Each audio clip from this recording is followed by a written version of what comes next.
Bom dia! Estamos de volta com as nossas reflexões matinais à Corsa da Manhã.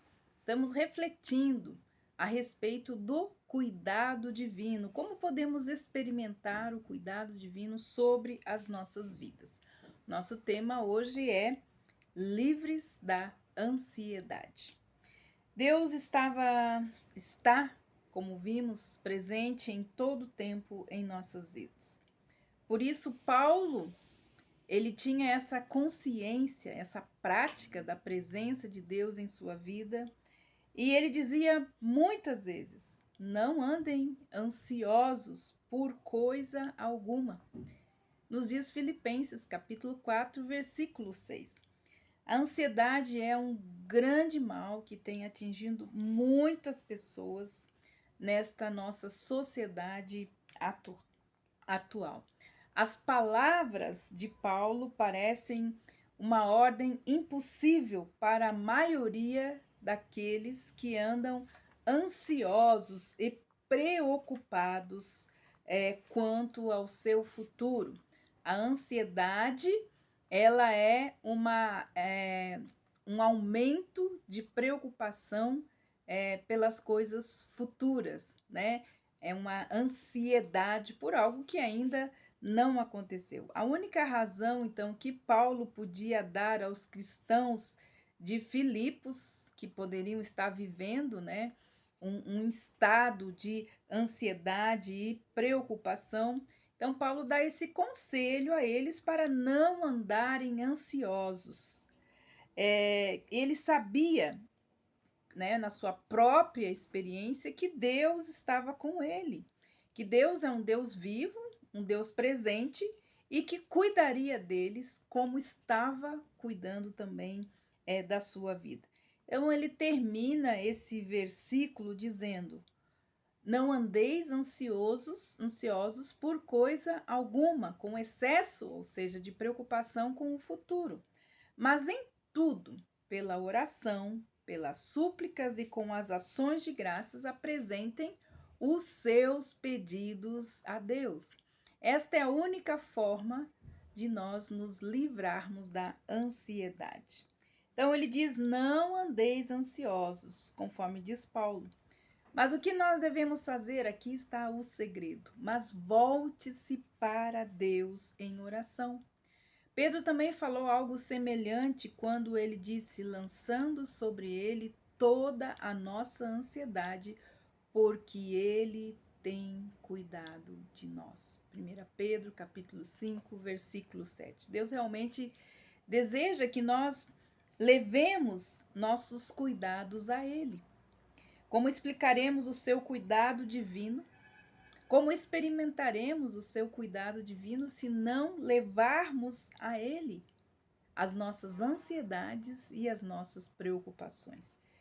É desígnio e também é vontade de Deus que tomemos aquilo que nos preocupa, qualquer que sejam as nossas ansiedades, qualquer necessidade, qualquer carência que tenhamos.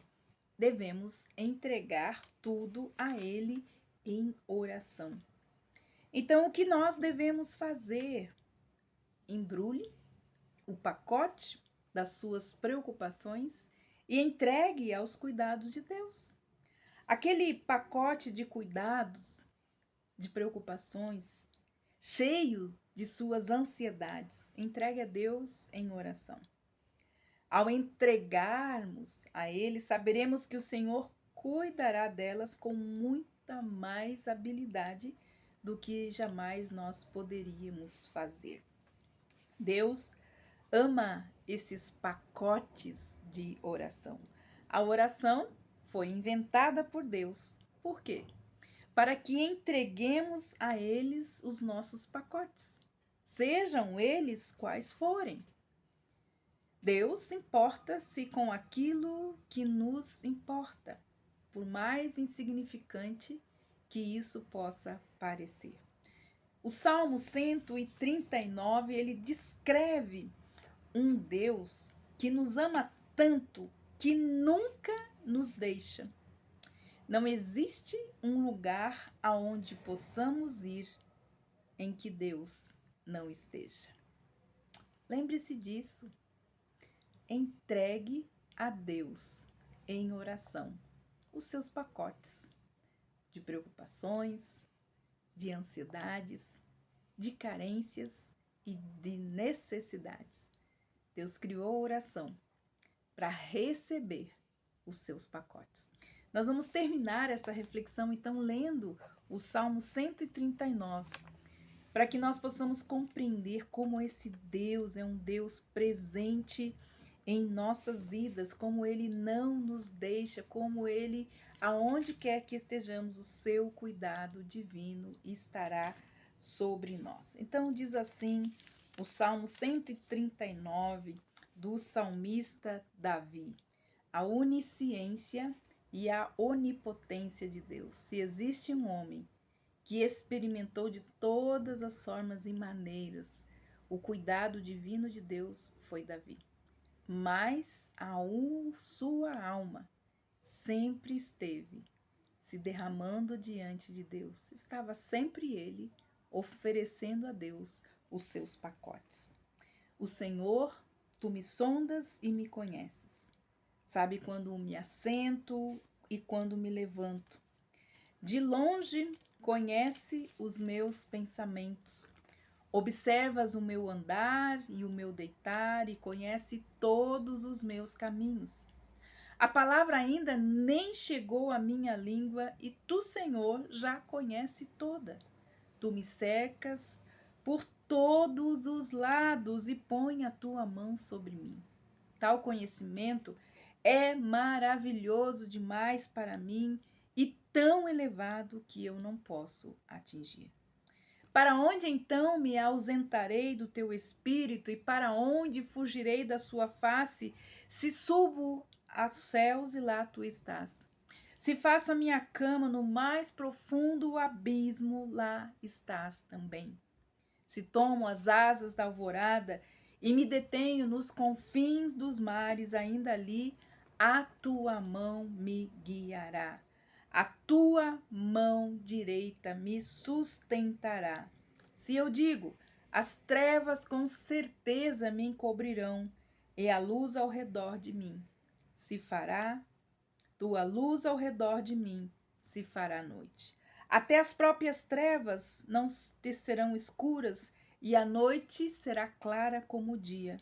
Para ti, as trevas e a luz são a mesma coisa. Pois tu formastes o meu interior, tu me tecestes no ventre da minha mãe, e graças te dou por isso. Que de modo tão assombrosamente maravilhoso, tu me formastes, as tuas obras então são maravilhosas.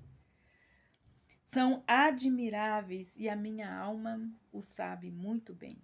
Os meus ossos nem te foram encobertos quando no oculto fui entretecido nas profundezas da terra.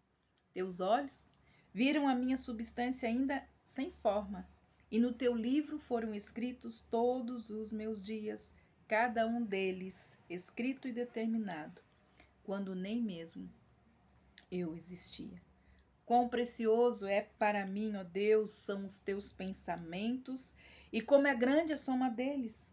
Se o contasse, seriam mais do que o grão de areia. Quando acordo, ainda estou contigo. Como eu gostaria, ó Deus, que acabasse com os perversos e afastasse de mim os homens violentos, aqueles que se rebelam contra ti, como teus inimigos, falam coisas ruins. Acaso não odeio os que odeiam o Senhor e não desprezo os que levantam contra ti? Eu os detesto com ódio completo, para mim são inimigos de fato. Mas, Senhor, sonda o meu coração, prova-me e conhece os meus pensamentos e vê se há em mim algum caminho mau e guia pelo caminho reto. Que Deus abençoe você. Não deixe de entregar hoje os seus pacotes em oração a este Deus que está pronto para que você experimente o seu cuidado divino. Que Deus abençoe você e até amanhã com as nossas reflexões matinais, a coça da manhã.